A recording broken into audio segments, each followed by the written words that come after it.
Assalamualaikum warahmatullahi wabarakatuh. Alhamdulillah alladzi bi ni'matihi tatimmu shalihat. Segala puji bagi Allah Jalla Jalaluh yang karena nikmatnya kebaikan-kebaikan menjadi sempurna. Di antara nikmat agung yang Allah berikan kepada hamba adalah nikmat bisa hadir ke majelis ilmu, datang menuntut ilmu, di mana Rasul sallallahu alaihi wasallam mengatakan, man yuridillahu bihi khairan yufaqihu fid din. Barang siapa yang Allah menginginkan kebaikan buat dia, jadi tanda indikator Allah ingin kebaikan buat seorang hamba, yufaqihu fiddin. Allah bikin orang itu memahami agama, belajar, mengkaji, dan harapan dari ilmu yang didapatkan adalah untuk diamalkan dalam kehidupan ini. Allahumma salli wa sallim ala abdika wa rasulika sayyidina wa maulana Muhammadin wa ala alihi wa ashabihi ajma'in. Amma ba'd. Malam ini tanggal berapa? Malam 26 Rajab 1447 Hijriah. Artinya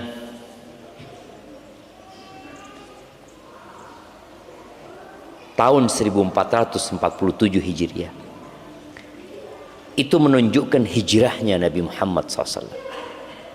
Tapi kalau bicara diutusnya Nabi Muhammad SAW, maka 1400 berapa jam? 60. Rasulullah SAW diutus ketika berumur 40 tahun. Lalu beliau berhijrah setelah 13 tahun dari dakwah beliau di kota Mekkah Al-Mukarramah. Maka dari diutusnya Nabi Muhammad SAW, tahun ini adalah tahun 1460 Hijriah.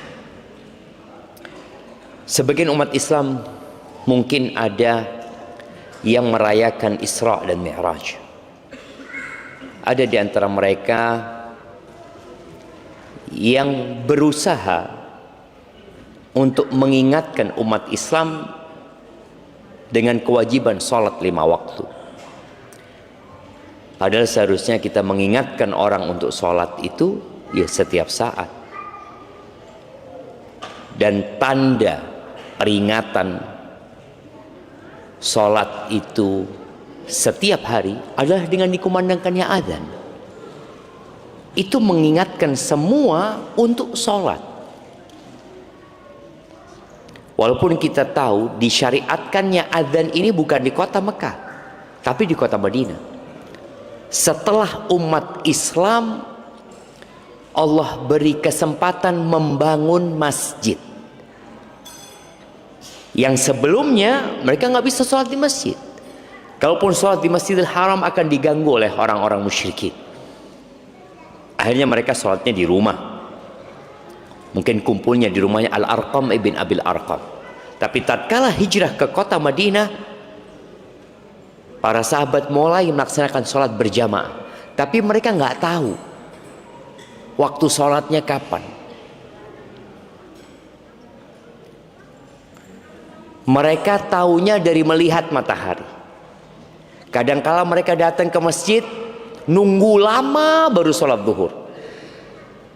Atau kadangkala mereka ke masjid, sampai masjid sudah bubar. Karena belum ada panggilan azan. Yang kemudian terjadi khilaf di antara para sahabat, atau ketika Nabi SAW bermusyawarah dengan para sahabat untuk menetapkan dengan cara apa mengingatkan orang akan masuknya waktu sholat. Ada yang berpendapat bagaimana kalau pakai api, ada yang berpendapat bagaimana kalau pakai buk ya, pakai lonceng, ada yang pakai seperti trompet, seperti sangkakala yang sampai hari ini digunakan oleh orang-orang Yahudi, atau pakai lonceng yang sampai hari ini digunakan oleh orang-orang Nasara, oleh suara yang tidak bermakna. Itu suara mengingatkan tapi nggak ada maknanya. Akhirnya Allah Azza wa Jalla berikan mimpi kepada salah satu sahabat, maka ditetapkan azan. Panggilan itu adalah kata-kata, bukan sekedar suara tanpa makna. Itulah peringatan. Subuh diingatkan, zuhur diingatkan, asar diingatkan. Ahibati fillah, syariat Allah ini diturunkan bukan untuk mempersulit hidup manusia. Di surat Thaha di ayat kedua dan ketiga, di ayat pertama Allah mengatakan Thaha ma anzalna alaikal qur'ana litashqa. Kata Allah, tidaklah kami menurunkan Al-Quran ini untuk membuatmu menderita, kesulitan, sengsara, tidak.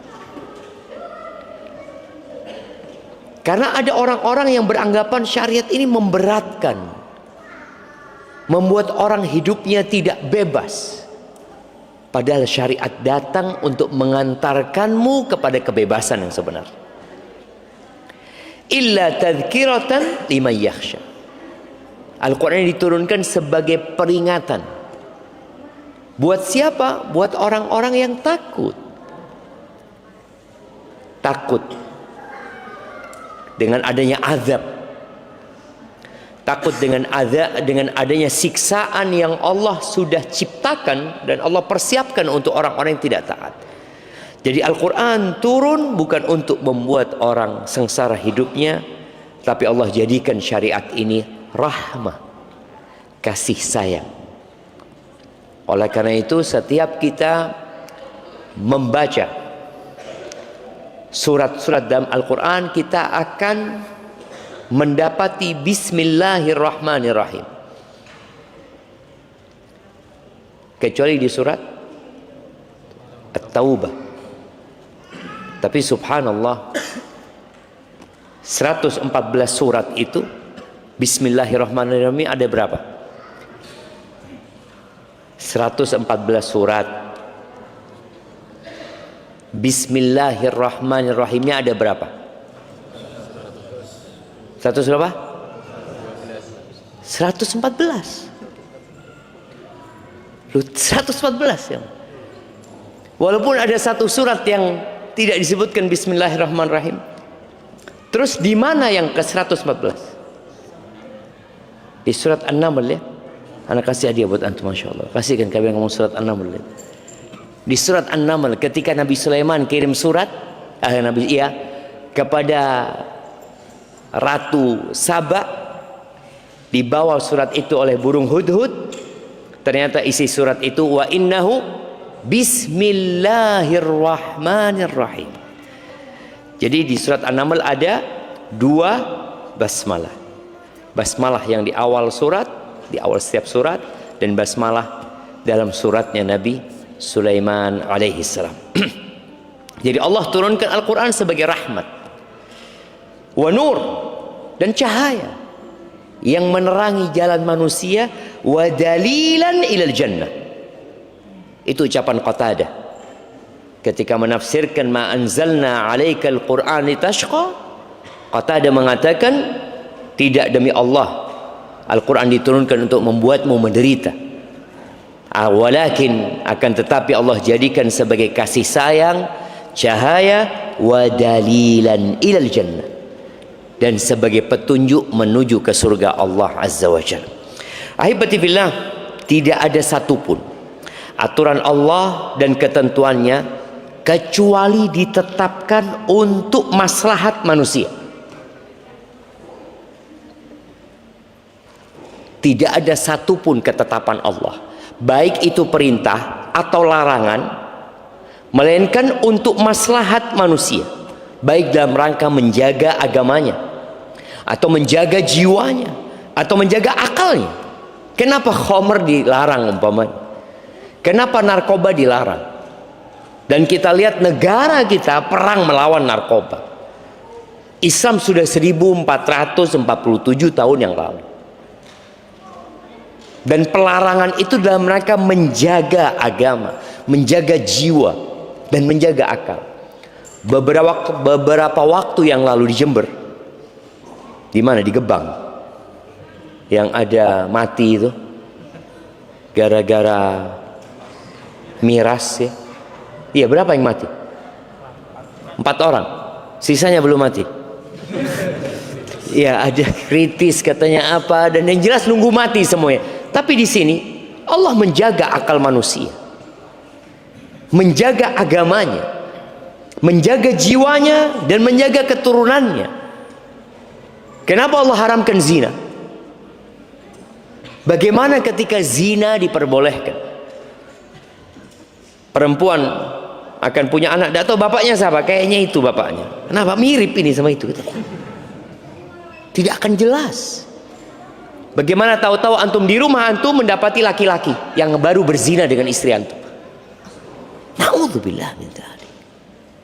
Allah jaga kehidupan ini, dan untuk menjaga harta. Kenapa dilarang riba? Kenapa dilarang merampok, mencuri? Dan kalau kita melihat orang-orang yang akhirnya melakukan pencurian motor, rata-rata hasil curiannya itu apa dipakai untuk bayar SPP anaknya? Jemaah, curanmor itu kira-kira hasilnya dipakai apa? Dipakai judol, dipakai miras, dipakai berzina. Maka subhanallah, Al-Quran dan syariat Allah turun ini benar-benar untuk kebutuhan manusia. Dan Allah tidak butuh dengan kita. Allah nggak butuh antum datang ke masjid ini.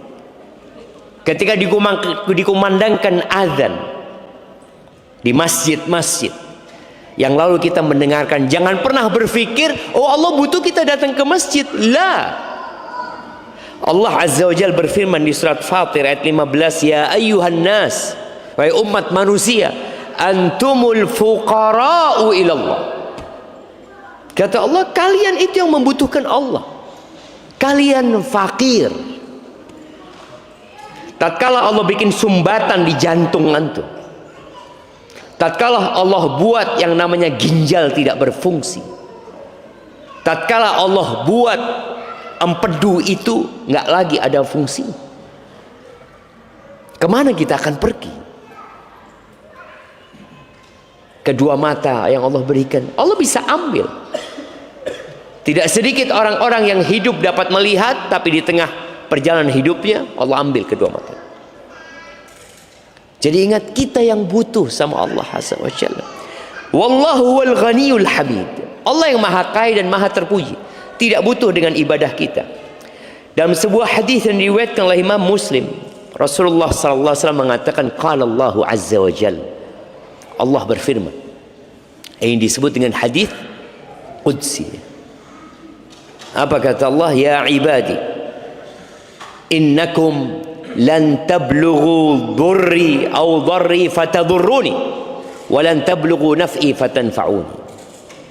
Wahai hamba-hambaku, kalian tidak akan pernah mampu mencelakai aku, menimpakan bahaya kepada Allah, menimpakan musibah kepada Allah. Nggak bakalan bisa.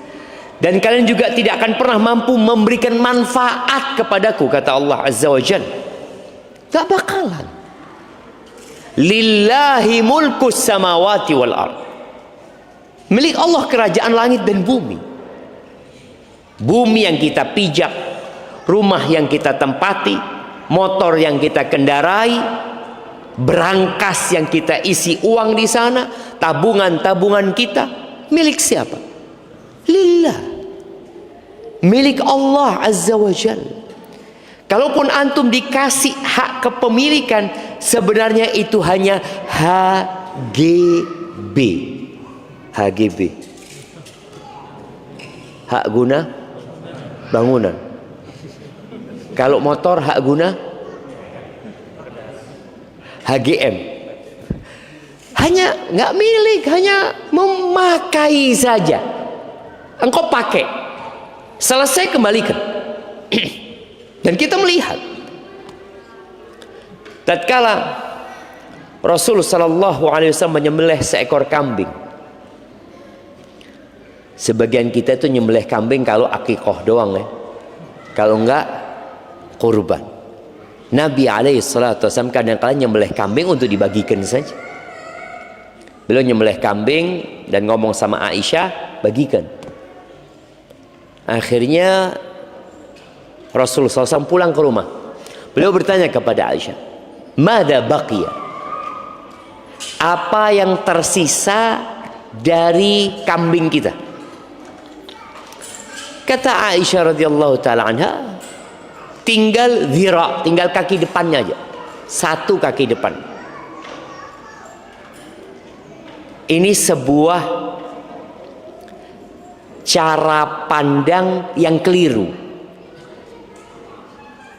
Maka Nabi alaihi salatu wasallam mengatakan kepada Aisyah, baqiya kulluha illa dhira'uh. Yang tersisa semua kambing itu kecuali kaki depan.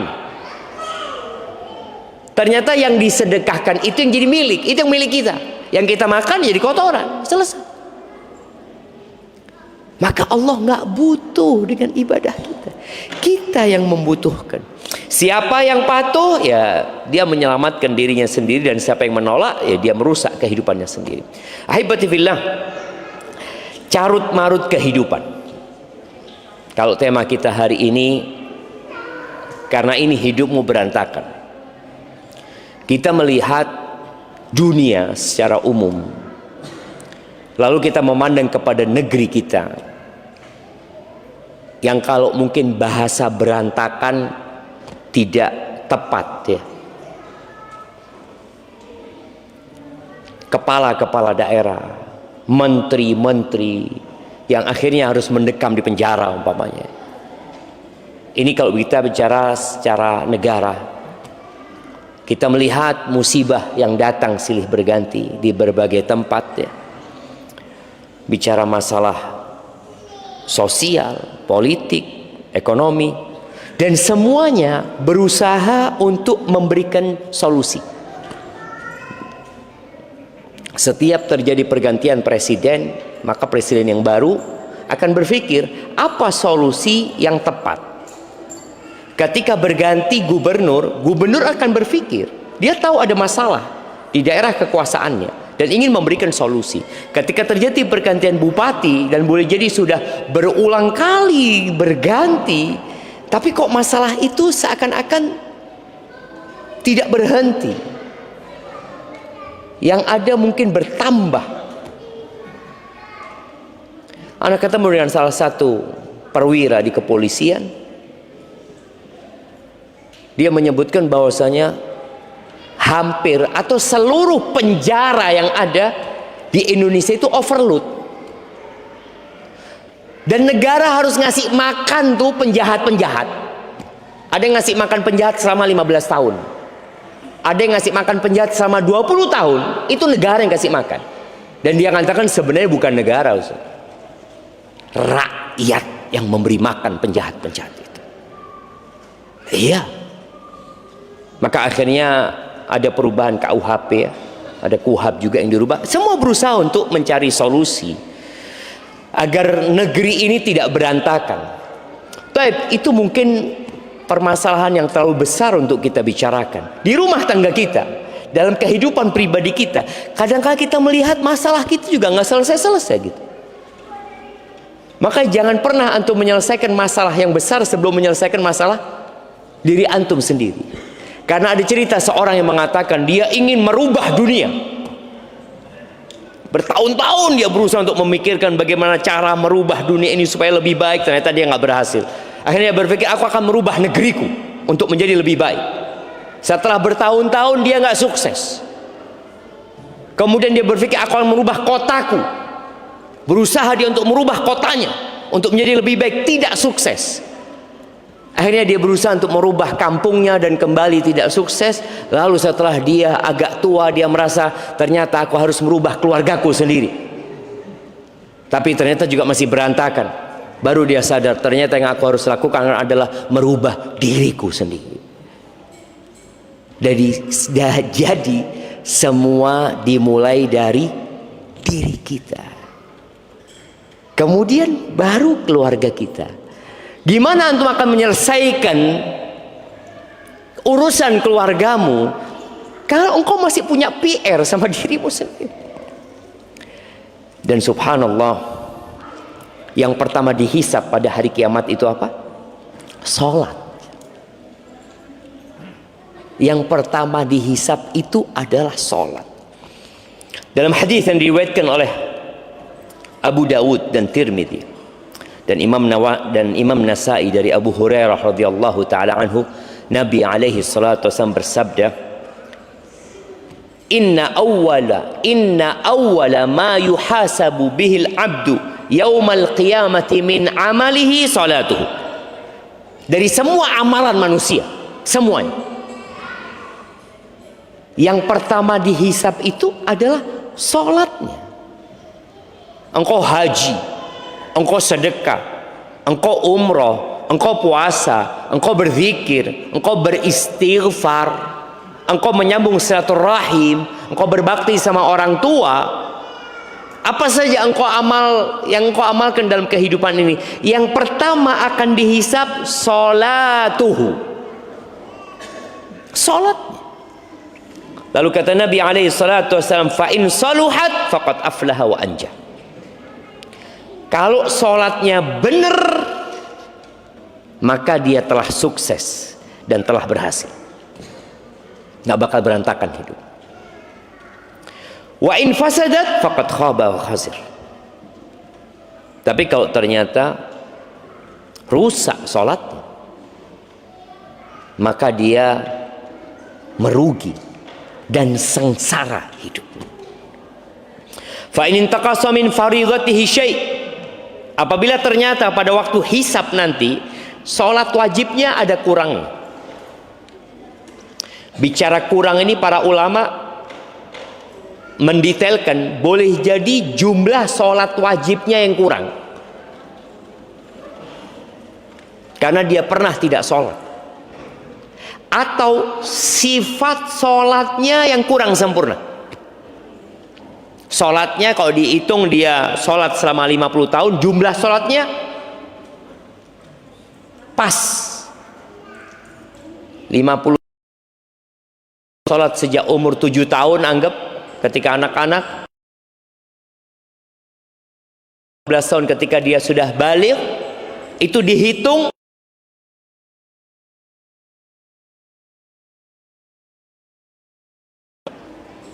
tapi ternyata kurangnya bukan di jumlah salatnya.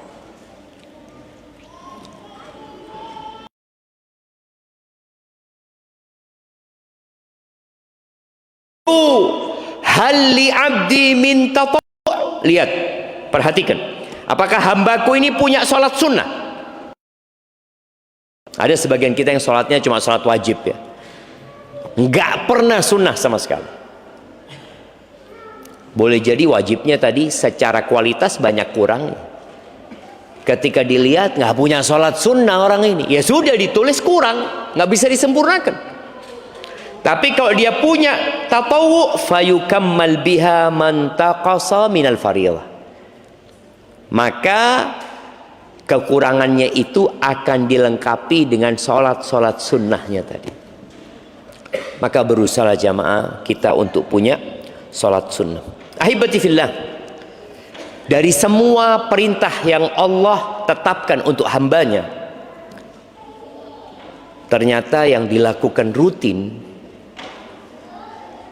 dalam sehari 5 waktu, dilaksanakan dalam semua kondisi,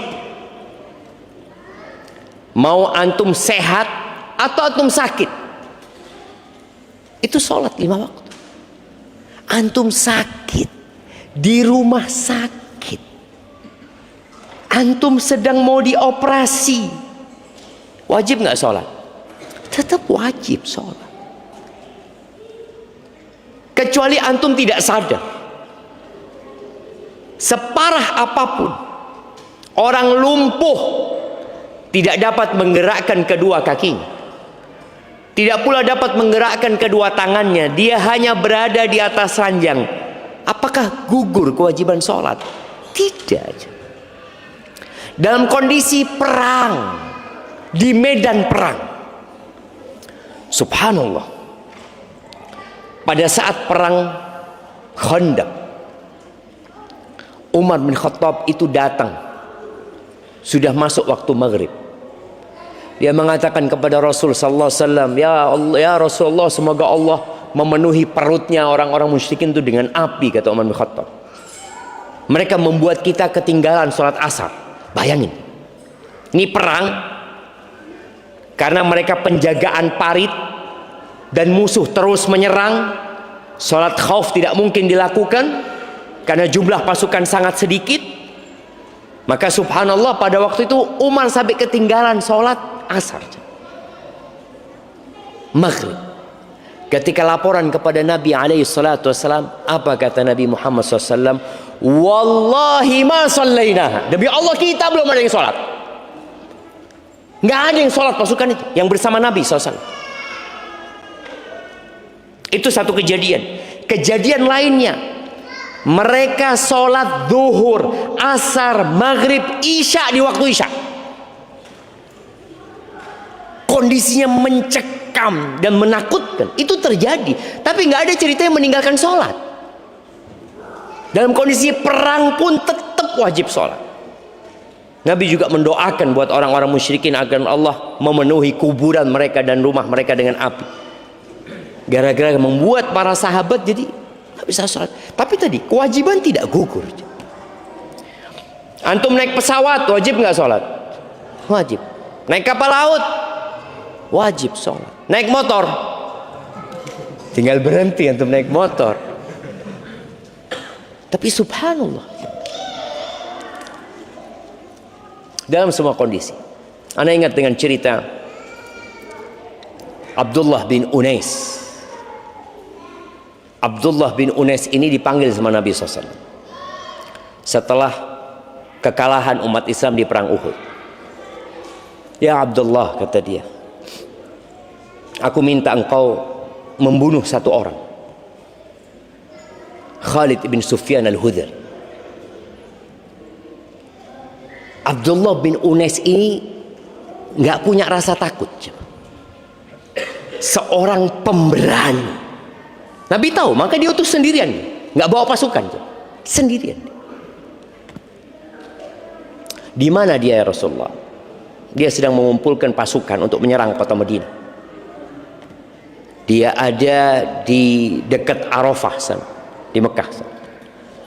Ana lupa nama lembahnya itu. Sifhu ya Rasulullah, tolong engkau gambarkan buat aku seperti apa orangnya. Karena nggak ada foto dulu jemaah. Nah, kayak gini orang nih, kau bunuh nih orang ini, nggak ada. Maka minta sifhu. Karena sebelum peperangan terjadi lebih baik provokatornya dibunuh. Jadi korbannya tidak banyak gitu. Kata Nabi SAW, "Idza ra'aitahu." Engkau kalau melihat orang ini, tajid fi nafsika kusya'rira. Engkau akan merinding. Kata Abdullah, ya Rasulullah, aku nggak pernah takut sama orang gitu. Iya, tapi engkau kalau ngelihat orang ini, ka'annaka ra'aita syaitan. Kau kayak ngelihat setan. Berangkat sendirian sampai ke tempat yang sudah ditentukan, yang sudah disebutkan sama Nabi Muhammad SAW, ketemu sama orang ini dan betul merinding. Abdullah bin Unais yang nggak pernah takut ngelihat orang ini, betul ini sudah kata Nabi SAW orang. Pada waktu itu sudah masuk waktu asar. Kata Abdullah bin Unais, aku sholat sambil jalan. Sambil jalan aku sholat karena takut kehilangan waktu asar. Jadi ketika menuju kepada Khalid bin Sufyan al-Hudhali ini, aku sholat sambil jalan kaki jemaah. Aku mengisyaratkan dengan mata, kalau lagi ruku, kalau lagi sujud jemaah. Karena khawatir kalau dia sholat ketahuan. Kalau dia sholat boleh jadi sudah pergi orangnya. Maka dia Sholat sambil berjalan, supaya kita tahu kewajiban ini tidak gugur dalam semua kondisi. Dan bagaimana Abdullah bin Unais mementingkan dia sholat. Dia tidak mengatakan aku selesaikan pekerjaanku dulu. Dia nggak tahu kapan selesainya pekerjaan. Dia punya tugas untuk membunuh orang ini. Kapan selesainya wallahu a'lam. Maka dia sholat. Sebagian kita kan nunda sholat, bentar lagi lah, bentar lagi, untuk selesai ini aku akan sholat. Nggak selesai pekerjaan. Akhirnya ketika sudah selesai sholat, dia ngobrol sama Khalid bin Sufyan al-Hudhali. Engkau dari mana? Aku dengar, katanya Abdullah bin Unais, engkau sedang mengumpulkan pasukan untuk menyerang orang ini. Iya betul, aku ingin bergabung sama engkau, kata dia. Oh bagus, kata dia. Akhirnya jalan, ini lagi mau bikin tenda buat ada perempuan-perempuan di sana jemaah. Sambil jalan dipotong kepalanya jemaah. Terus pulang ke kota Madinah. Sampai kota Madinah, Nabi SAW melihat Abdullah bin Unais. Lalu beliau mengatakan SAW, aflahal wajah. Ini wajah orang yang berhasil. Kan kelihatan jemaah. Antum kalau lagi gagal kan, aduh, ini wajahnya orang yang berhasil, kata Nabi SAW. Tadi ingat, sholat ini tidak ada ceritanya rukhsah ditinggalkan.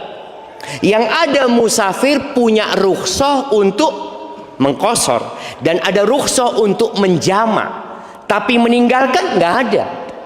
Sakit, aku masih sakit, insya Allah nantilah kalau aku sembuh aku baru mau sholat, gitu. Lu engkau yakin bisa sembuh? Ya, optimis. Ya, optimis. Tapi kalau engkau mati, ya semoga dimaafkan sama Allah. Nggak bisa. Inna salata kanat 'alal mu'minina kitaban mauquta. Salat ini kewajiban yang telah ditetapkan atas umat Islam yang waktunya sudah ditetapkan. Maka ketika antum melihat hidup antum berantakan, boleh jadi masalahnya di salat antum yang belum benar.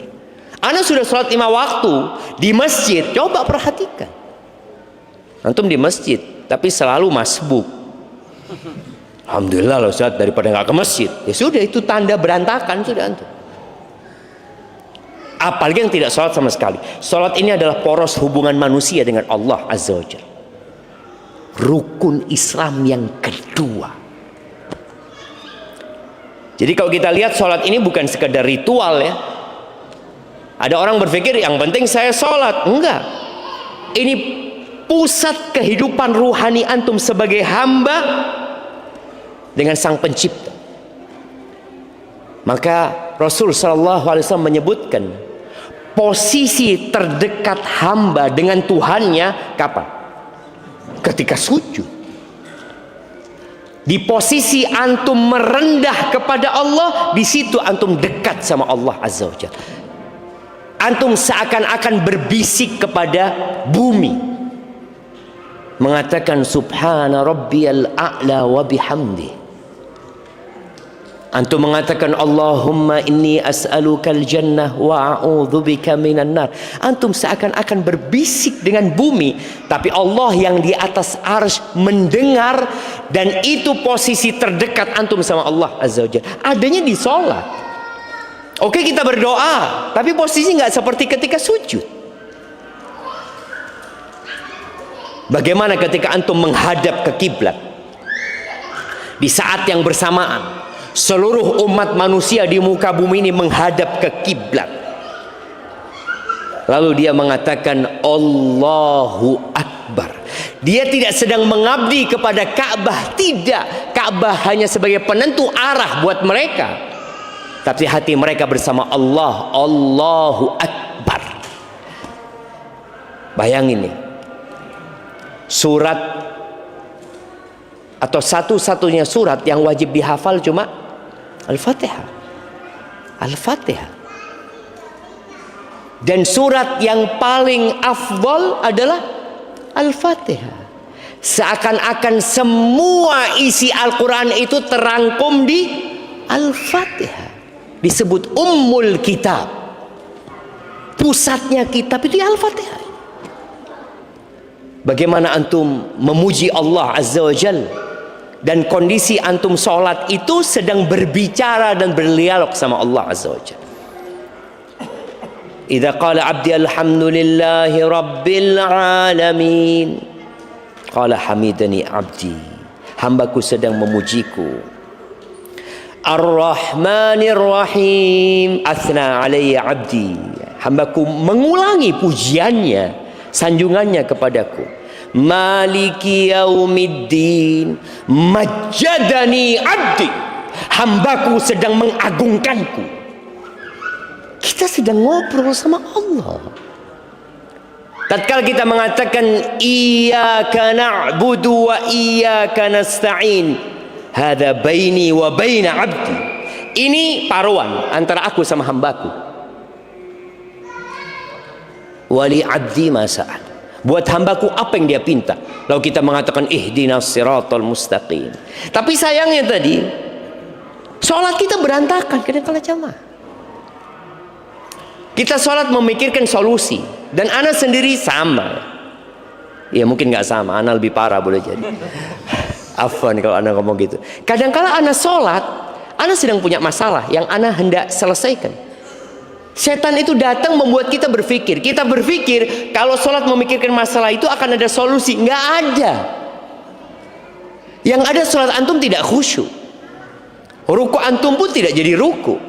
Karena antum memikirkan solusi apa ya Allah, kira-kira solusinya bagaimana kalau seperti ini, bagaimana kalau seperti ini. Padahal solusinya ketika antum mengatakan subhana rabbiyal a'la.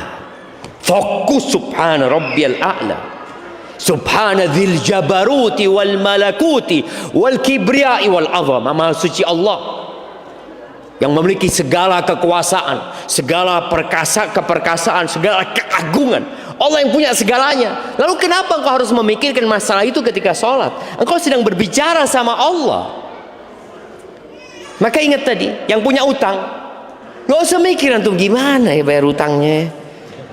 Allahu Akbar, subhana rabbiyal azim wa bihamdi. Itu utang, apa anda harus jual aset? Ya apa? Terus dia memikirkan solusi. Enggak.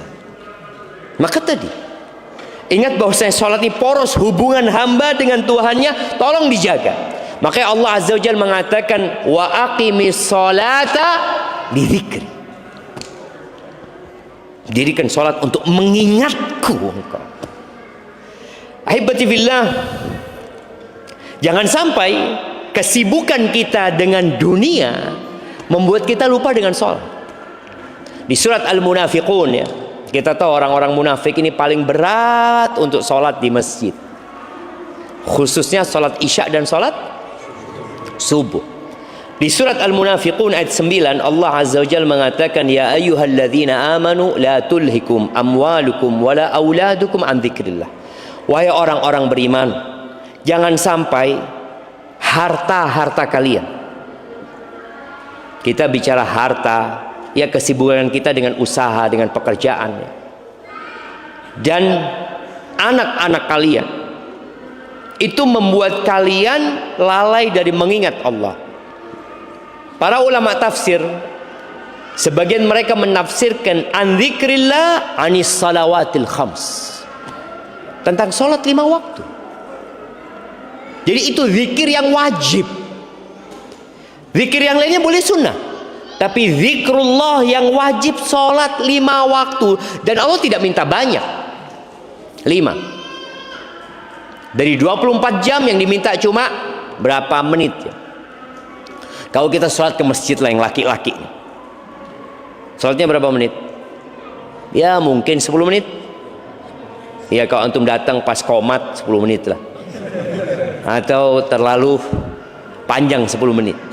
Karena kita lihat banyak orang-orang itu memilih masjid dalam rangka bukan mengejar kualitas, tapi hanya mengejar kuantitas. Yang penting sholat. Anak sholat di masjid sebelah, bacanya apa? Alhamdulillah, baca kulhu, terus qul a'udzu bil falaq. Kan sah sholatnya Ustaz? Sah, sahih, betul, sholatnya sah. Tapi kenapa engkau nggak cari masjid yang Sholatnya lebih khusyuk. Yang penting ana cuma menunaikan kewajiban. Karena ana setelah itu mau kerja, oke nggak apa-apa. Artinya sudah gugur kewajibannya, tapi kualitas sholatnya belum tentu maksimal. Yang kedua, orang yang meninggalkan sholat, kalau tadi kita bicara sholat itu adalah poros hubungan hamba dengan Allah Azza wa Jalla, dan itulah zikrullah yang wajib. Yang kedua, meninggalkan sholat menyebabkan rusaknya moral dan perilaku. Tadi berbagai macam masalah yang ada itu rusaknya moral, rusaknya karakter seseorang, perilaku orang-orang yang tidak benar umpamanya. Boleh yang saat ini masih ada di penjara atau yang di luar penjara, yang menunggu giliran masuk penjara, yang sedang antrian karena penjaranya full. Apa yang harus dilakukan sama orang-orang gini? Maka perlu diperbaiki sholat. Ada satu orang kerja di KPK, kerja di MK, kerja di berbagai macam lah, dia di Jakarta. Dia ngomong, Ustaz, kalau lihat Ustaz, orang-orang ini sholat duhurnya full di masjid Ustaz, tapi kelakuannya belum benar. Berarti sholatnya belum benar. Kalau sholat duhur di masjid, sejak zaman dulu orang-orang munafik sholat duhur di masjid. Asar di masjid, sejak dulu. Maghrib dulu. Isya sama subuh ini yang perlu diperhatikan. Nanti kalau bicara ibadah yang berat dilakukan, itu orang munafik akan sulit untuk mengerjakannya kecuali dalam kondisi kusala, malas, ria'an nas, ria. Berarti sholatnya belum benar. Musallin alladzina hum an sahun alladzina hum yura'un wa yamna'un al-ma'un. Kenapa?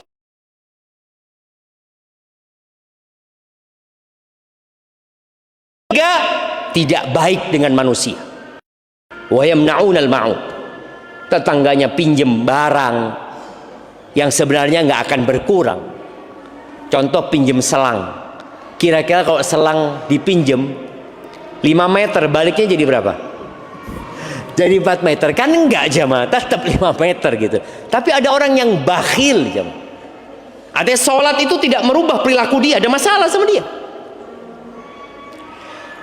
Allah Azza wa Jalla berfirman di surat Al-Ankabut ayat 45, Inna salata tanha anil fahsya'i wal munkar. Sesungguhnya salat itu mencegah dari perbuatan keji dan mungkar. Ana masih ingat ya, dengan Ustadz Jeffrey Al-Bukhari. Antum pernah dengar beliau ya? Taib, kita dengarkan adzan dulu.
Allahumma salli wa sallim ala Muhammad.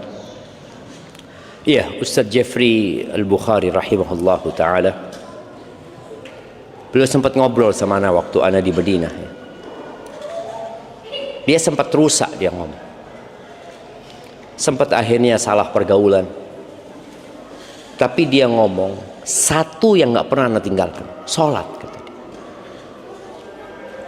Jadi pada saat dia sama kumpul sama teman-teman yang gak benar, ketika masuk waktu sholat, ana mesti sholat, kata dia. Karena ana ingat sama pesan ibu ana gitu loh, abahnya sudah meninggal, kata dia. Terus kata dia, itu akhirnya dia Allah kasih taubat ya, sehingga meninggalkan pergaulan itu. Dan Allah sudah menetapkan dalam surat Al-Ankabut ayat 45, inna salata tanha 'anil fahsya'i wal munkar. Salat itu, sesungguhnya salat itu mencegah dari perbuatan keji dan mungkar. Kalau salat nggak ada, seakan-akan antum berbuat itu nggak ada remnya. Syahwat sulit dikendalikan, dosa terasa ringan, maksiat menjadi kebiasaan. Maksiat menjadi kebiasaan. Tapi ketika ada waktu sholat, kemudian antum berusaha untuk sholat, kebiasaan itu akan berusaha untuk ditinggalkan. Tapi tolong sholatnya yang benar ya. Jadi kalau bicara awal hidup berantakan itu, ya dari dia mulai meremehkan sholat, kemudian meninggalkan sholat berujung kepada kehidupan yang sempit ya, yang penuh dengan kegelisahan. Karena memang tubuh manusia ini tercipta dari dua. Ada unsur tanah yang butuh gizi, butuh makanan ya. Ada ruh yang Allah tiupkan di dalamnya. Yang makanan ruh ini adalah sholat, zikrullah tabaraka wa ta'ala. Makanya Allah Azza wa Jalla di surat Thaha ayat 124, setelah menyebutkan bahwasanya Allah akan turunkan peringatan dan petunjuk, famanittaba'a hudaya fala yadhillu wa la yashqa, barang siapa yang mengikuti petunjukku maka dia tidak akan tersesat dan tidak akan sengsara hidupnya. Wa man a'rada an dzikri, barang siapa yang berpaling dari mengingatku. Dan mengingat, puncak dari mengingat Allah adalah sholat itu sendiri, rukun Islam. Kalau bicara puasa setahun sekali, haji seumur hidup sekali, zakat ya kalau sudah sampai nisabnya setahun sekali atau pada waktu panen, sholat tiap hari 5 kali. Maka barang siapa yang berpaling dari mengingatku, fa innalahu ma'isyatan dhanka, ya sudah berantakan hidup. Dia akan hidup menderita. Bukan berarti dia miskin ya, boleh jadi kaya, tapi hatinya gelisah, hidup penuh dengan konflik, tidak tenang meski bergelimang harta. Ini menjadi hal yang perlu kita renungkan bersama. Kita punya masalah, ada kondisi berantakan, ya sholat. Dan kalau bicara meninggalkan sholat, ini ciri-ciri kehancuran generasi. Generasi yang rusak itu yang nggak sholat. Kalau sudah nggak sholat, dia akan mengikuti syahwat. Allah berfirman di surat Maryam ayat 59, fa khalafa min ba'dihim khalfun, maka datanglah setelah mereka satu generasi. Ini setelah generasi para nabi, hamba-hamba Allah yang soleh. Apa kriteria generasi ini? Adha'us salata wattaba'us syahawati. Dua, mereka menyia-nyiakan sholat, baik menyia-nyiakan dengan meninggalkan sholat secara total, atau mereka sholatnya asal-asalan. Adha'us sholat, mereka tidak mendirikan sholat. Dampaknya apa? Wattaba'us syahawati, dan mereka mengikuti syahwat. Yang tadi seharusnya sholat mencegah dari perbuatan keji dan mungkar, gara-gara mereka menyia-nyiakan sholat, mereka akan mengikuti syahwat. Kalau syahwat sudah jadi pemandunya, guide-nya itu syahwat. Kalau antum berangkat wisata ke Bali atau kemana lah, terus yang menjadi pemandu antum itu syahwat, kira-kira diantarkan kemana? Diantarkan ke tempat-tempat yang baik? Tidak. Lalu kata Allah, fasawfa yalqawna ghayya, maka mereka akan menemui ghayya. Ghayya ini boleh jadi bermakna kesesatan. Dan di antara para ulama ada yang menafsirkan ghayya, beberapa riwayat dari para sahabat yang mengatakan bahwasanya ghayya itu adalah wadin fi jahannam, lembah di neraka, min qayhin ba'idil qa'r khabithit ta'am. Lembah ini sangat dalam, jadi dasarnya itu sangat dalam sekali, rasanya sangat busuk. Akan dilemparkan ke tempat itu siapa? Orang-orang yang mengikuti syahwatnya. Kapan dia mengikuti syahwatnya? Ketika menyia-nyiakan sholat. Antum merasakan lah. Antum merasakan. Ketika antum sholat sudah tidak sempurna, posisinya antum akan mudah mengikuti syahwat. Sholat sudah nggak khusyuk. Tadi sholat ya masbuk, yang awalnya sering sholat ke masjid, tahu-tahu sholatnya di rumah. Ya kan tetap sah Ustaz. Oh iya, tapi di masjid antum dapat 27. Di masjid setiap langkah antum jadi pahala, jadi penghapusan dosa, diangkat derajat. Nabi aja sallallahu alaihi wasallam hampir-hampir membakar rumah orang-orang yang nggak jamaah ke masjid.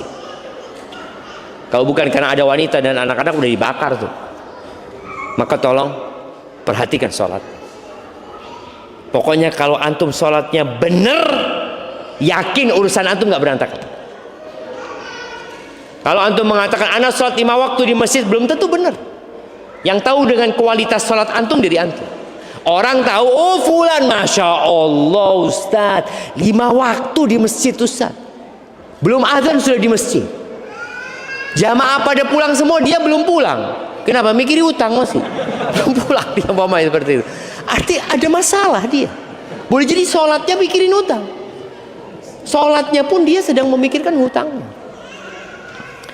Nah, kemudian meninggalkan sholat ini termasuk pembeda antara iman dan kekafiran. Jadi kalau bicara dosa besar, di antara dosa zina, minum, macam-macam itu jamaah, sholat ini, orang kalau meninggalkan sholat, keislamannya diragukan. Ada sebagian mengatakan muslim, ada yang mengatakan sudah keluar dari Islam, dia diminta untuk bertobat. Kalau tidak mau tobat, dipenggal kepalanya, murtad. Dalam mazhab Syafi'i enggak, dibunuh tapi tidak murtad, baik hukuman saja buat dia. Dan yang jelas kalau antum nggak sholat atau sholatnya berantakan, maka akan hilang berkah dalam kehidupan kita. Rumah tangga antum, kehidupan usaha dan kerjaan antum. Tapi kalau orang jaga sholat, apapun masalahnya, insya Allah bisa dikontrol. Sholat ini mengajarin kita disiplin. Waktunya ditetapkan. Sebelum waktu, umpamanya antum, ana mau sholat duhur Ustaz, insya Allah besok jam 10 Ustaz. Supaya apa? Supaya termasuk orang yang mensegerakan sholat, pahalanya lebih banyak. Nggak bisa. Antum mau sholat jam 10 nggak diterima, sholat duhur jam 4 nggak diterima, waktunya sudah ditetapkan. Ana kayaknya sholat subuh besok, mulai besok ana sholat subuh insya Allah 7 rakaat. Kenapa kata dia? Ana banyak dosanya Ustaz. Ditambah dosa lagi antum 7 rakaat. Karena sholat sudah ditetapkan jemaah. Barakallahu fiik. Jadi ahibati fillah, jangan pernah memutuskan hubungan sama Allah. Ingat ketika antum tidak sholat, antum memutuskan hubungan sama Allah Azza wa Jal. Antum mengundang kegelisahan dalam hidup antum. Antum sedang menghancurkan rumah yang antum bangun. Tadi bahasanya, hidup antum akan berantakan. Tapi kalau sholatnya benar, semuanya benar. Ingat, bicara sholatnya benar itu bukan hanya bicara jumlahnya yang benar, bukan hanya pelaksanaannya di masjid, tapi bagaimana kita menghadirkan ruh dalam sholat itu dengan kekhusyuan itu sendiri. Barakallahu fikum. Taib, ini ada pertanyaan yang masuk. Assalamualaikum WRWB. Maaf Ustadz, izin bertanya. Antum kalau jawab kayak apa? Waalaikumsalam WRWB juga gitu jemaah. Ini jangan terlalu bakhil lah jemaah. Doa itu jangan disingkat. Assalamualaikum warahmatullahi wabarakatuh. Tentunya beda ketika antum menulis Assalamualaikum warahmatullahi wabarakatuh dan tulisan antum nanti ditimbang di mizan pada hari kiamat, berbeda dengan tulisan Assalamualaikum WRWB. Assalamualaikum warahmatullahi wabarakatuh berbeda dengan WRWB. Maka tolong ketika antum menulis, ingat dengan mizan, karena akan ditimbang apa yang antum sedang tulis. Maaf Ustadz, izin bertanya, gimana biar kita cepat umroh? Minta tutorialnya agar cepat umroh. Ya berangkat aja antum. Kalau cepat umroh ini kita tahu, ibadah umroh dan haji ini hanya untuk yang mampu. Antum bisa mendapatkan pahala umroh dan haji tanpa ke Mekah. Sholat subuh, duduk, berzikir sampai matahari terbit, kemudian sholat 2 rakaat, udah dapat pahala umroh dan haji yang sempurna. Itu kalau bicara pahala. Tapi kalau antum bicara anak ingin umroh Ustaz, anak ingin ke Mekah, anak ingin melaksanakan tawaf di Baitullah, anak ingin sa'i di sana, bagaimana supaya bisa cepat ke sana? Ya antum nabung. Nabung. Jangan berpikir seperti orang-orang yang ikut judol, kalau menang nanti saya mau umroh.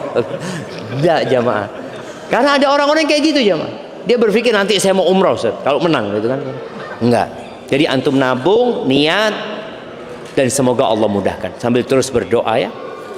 Dan anda doakan yang belum bisa berangkat umroh segera umroh jamaah. Bismillah. Afwan Ustaz, izin bertanya. Qadarullah, bulan ini saya terkena efisiensi karyawan di kantor. Awal saya bekerja di perbankan selama 10 tahun. Lalu saya hijrah dan membuka usaha kecil-kecilan di rumah. Dan beberapa barang terjual untuk kebutuhan hidup karena penghasilan dari toko tidak cukup untuk biaya pendidikan dan rumah tangga. Lalu saya mendapat pekerjaan lagi di lembaga sosial. Harapan saya bisa bekerja sambil belajar untuk tabungan akhirat. Dan di tahun ini saya terdampak efisiensi karyawan sehingga harus diberhentikan. Pertanyaan saya, apakah ini merupakan dampak dari dosa-dosa saya di masa lalu dan keputusan-keputusan yang tanpa dipikir dan menyebabkan hidup saya berantakan? Mohon nasihatnya dan pencerahannya Ustaz.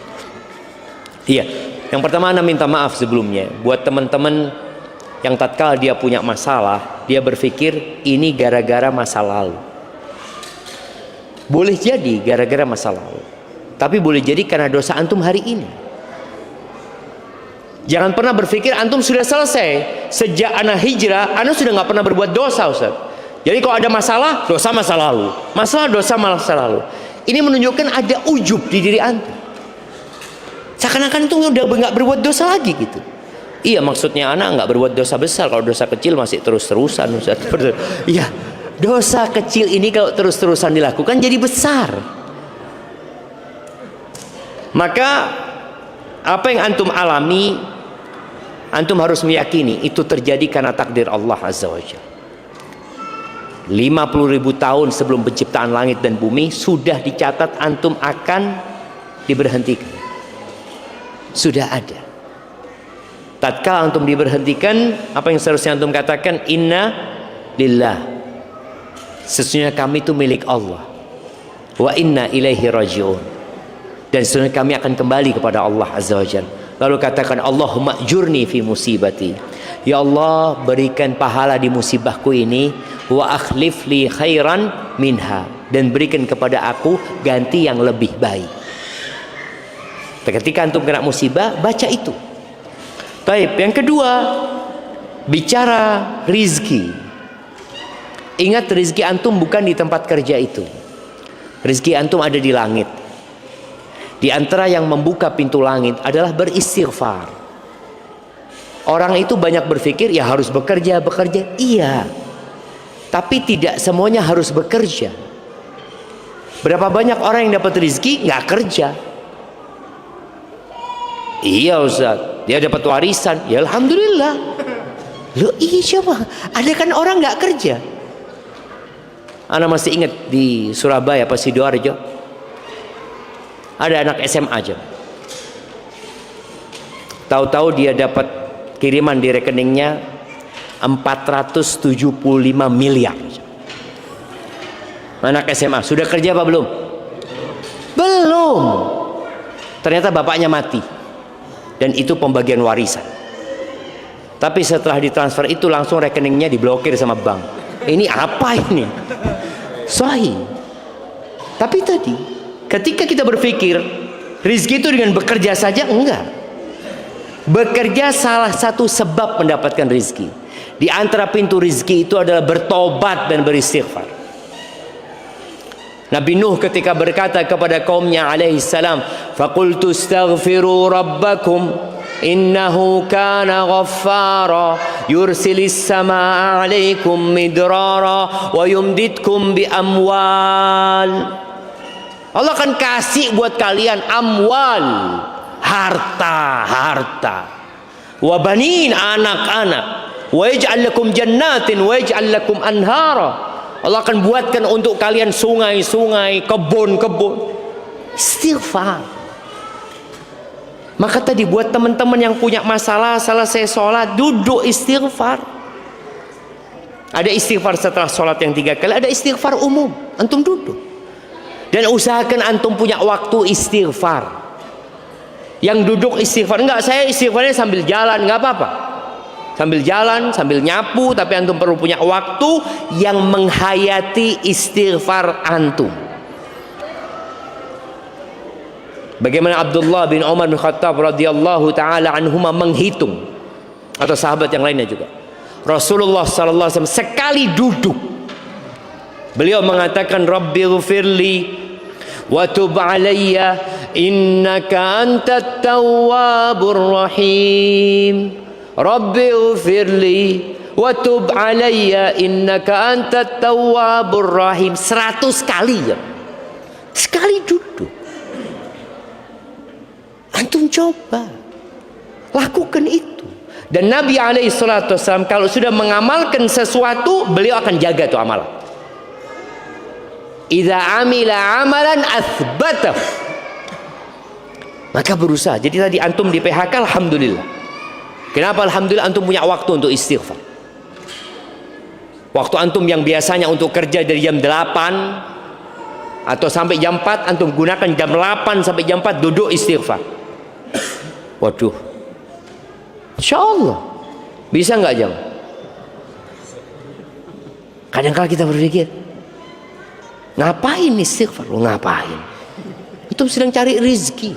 Itu juga pintu rizki. Tawakal. Boleh jadi di antara yang membuat rizki antum sempit dan hidup antum berantakan, antum menggantungkan kepada manusia, menggantungkan kepada sebab, lupa dengan pencipta sebab. Allah musabbibul asbab. Itu semua hanya sebab tadi. Ada orang yang bekerja jamaah, subhanallah. Ana masih ingat ya, ketika ana mahasiswa di Madinah, ya banyaklah tanggungan, banyak tanggungan. Tahu-tahu ada orang datang ngurus jemaah haji. Ya dia cuma telepon ana, Ustaz bisa ketemu Ustaz. Ana ahlan wasahlan ngomong. Datang kepada dia, terus dia kasih amplop sama ana. Apa ini bang? Hadiahlah buat Ustaz, kata dia. Ya Allah zaklah. Ana buka isinya $1.000. $1.000 sekarang 16 juta. Ya Allah, mahasiswa dapat duit segitu jemaah. Allahu Akbar. Nggak ada kerjaan yang ana lakukan. Tapi tadi tatkala kita minta sama Allah, rizki akan datang dari arah yang tidak sangka-sangka. Yang pernah ana sampaikan ketika selesai pulang dari umroh ana, Covid, nggak bisa umroh, pulang, akhirnya ya ana menanggung utang ya, ana sampai utang sama istri ana pada saat itu, nggak punya uang saudara. Tahu-tahu ada orang yang WA ana, Ustaz, Umi minta nomor rekening Ustaz. Buat apa bang, kata dia. Nggak tahu, kayaknya ya mungkin dia tahu ana sedang susah. Tahu-tahu dia kirim 30 juta. Ana lihat, mana ana berpikir di mana ada orang mau ngasih duit 30 juta. Mungkin kalau kerja ngisi ceramah mereka kasih amplop, oke, itu mungkin masih dipikirin. Ini nggak ada apa-apa jemaah, tidak ada apa-apa. Dia cuma ngomong, Umi kok kepikiran sama Ustaz, kata dia. Bukan Umi ana, Uminya dia. Transfer jemaah. Masya Allah. Maka anak ingat sama orang itu terus. Karena dia ya berbuat baik di saat anak nggak berbuat baik apa-apa sama dia. Artinya itu bukan balas budi, tapi orang hanya ingin berbuat baik. Siapa yang menggerakkan hatinya? Allah Azza wa Jalla. Jadi jangan cuma antum berpikir kerja. Ada orang kerja terus, tahu-tahu majikannya kabur, nggak dibayar. Ada jemaah, ada orang-orang yang kerja tapi nggak dibayar. Assalamualaikum warahmatullahi wabarakatuh. Izin menyampaikan titipan pertanyaan dari teman saya. Saya mahasiswa tingkat akhir jurusan gizi yang sedang kehilangan arah. Jujur Ustaz, saya sedang berada di titik yang sangat membingungkan. Saya insya Allah sebentar lagi lulus, tapi saya terasa tidak punya gairah, passion untuk melanjutkan profesi ini. Padahal saya tahu ini profesi yang mulia. Saya ingin pindah jalur, tapi takut ini hanya pelarian atau mengikuti ego semata. Mohon nasihatnya Ustaz, bagaimana cara membedakan keinginan yang merupakan petunjuk Allah dengan bisikan hawa nafsu yang ingin lari dari tanggung jawab ilmu, dan bagaimana cara menemukan tujuan hidup sebagai hamba agar jalan yang saya pilih kelak benar-benar menjadi ibadah, bukan sekedar pelarian untuk menenangkan diri. Jazakallah khair. Ya, ini hal yang biasa dihadapi oleh mahasiswa di semester akhir ya. Ana juga pernah menghadapi masalah seperti itu. Tapi ana ingat pada waktu semester 6 waktu itu, apa semester 7 ya, yang tahu-tahu ana kehilangan semangat untuk belajar. Hilang semangat itu. Itu yang disebut dengan futur ya. Futur, dari semangat tahu-tahu jadi nggak semangat. Apa yang perlu dilakukan? Yang pertama, orang itu harus meminta petunjuk kepada Allah Azza wa Jalla. Dia perlu istikharah, minta pilihan dari Allah. Boleh jadi ada orang-orang yang dia kuliahnya pertanian, kerjanya teknik. Ada jemaah. Kita punya salah satu tim IT di kampus kita itu lulusan pertanian, tapi dia jadi tim IT gitu. Ya dia katakan anak tetap menanam Ustaz, tapi menanam chips, menanam apa gitu, menanam. Tetap yang ditanam beda gitu loh, seperti itu. Tetap ada yang dia tanam di situ Mama. Tadi antum perlu minta petunjuk. Maka kalau dikatakan apakah ini godaan atau karena memang antum sedang futur. Kalau bicara gizi, mungkin antum akan bisa memberikan manfaat yang banyak buat orang lain. Tapi biasanya posisinya memang sedang jenuh dengan belajar, sedang jenuh dengan yang antum tekuni. maka usahakan sholat istikharah, lalu bermusyawarah. Bermusyawarah ini orang itu harus dengar. Antum itu tadi mau lari dari ini kemana?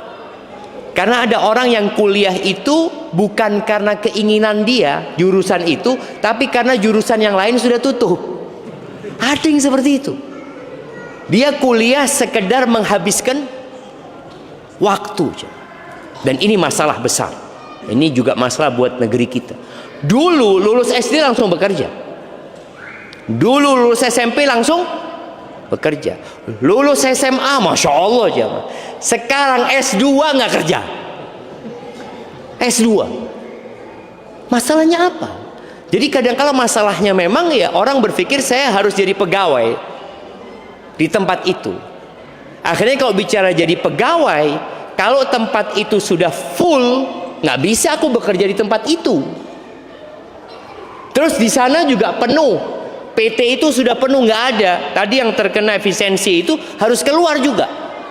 Karena kita berpikir bekerja itu harus ikut orang. Enggak. Boleh jadi antum yang di PHK, antum yang tidak diterima melamar pekerjaan, Allah sediakan buat antum usaha. Jadi berpikirlah, kalau saya nggak bisa diterima di tempat itu, ya saya akan usaha. Seorang sahabat yang datang kepada Nabi alaihissalatu wasallam mengeluh dia tentang kebutuhan hidupnya, yang akhirnya Nabi berikan kepada dia apa? Kapak dan tali. Cari kayu sudah. Apakah sekarang mungkin mencari kayu? Ya, kemarin banjir di Sumatera itu gara-gara cari kayu itu sama. Iya, artinya sekarang masih mungkin cari kayu, tapi dengan cara yang benar gitu jamaah. Cari kayu itu masih bisa, kayu bakar atau apa. Ada, subhanallah, orang yang jual kayu bakar. Dia jual kayu bakar pakai sepeda. Antum pernah lihat yang ditumpuk-tumpuk? Naik sepeda dia, keliling jamaah. Akhirnya setelah itu dia jualan kayu yang besar-besar. Setelah itu subhanallah, dia jualan akar-akar pohon. Lalu Allah berikan rizki kepada dia, dia bisa ekspor ke Jepang. Padahal dia tidak bisa membaca dan menulis, buta huruf. Supaya kita tahu juga rizki itu tidak bergantung dengan ijazah. Jangan antum berpikir kalau antum S2 rizkinya lebih banyak daripada yang lulusan SMA. Belum tentu.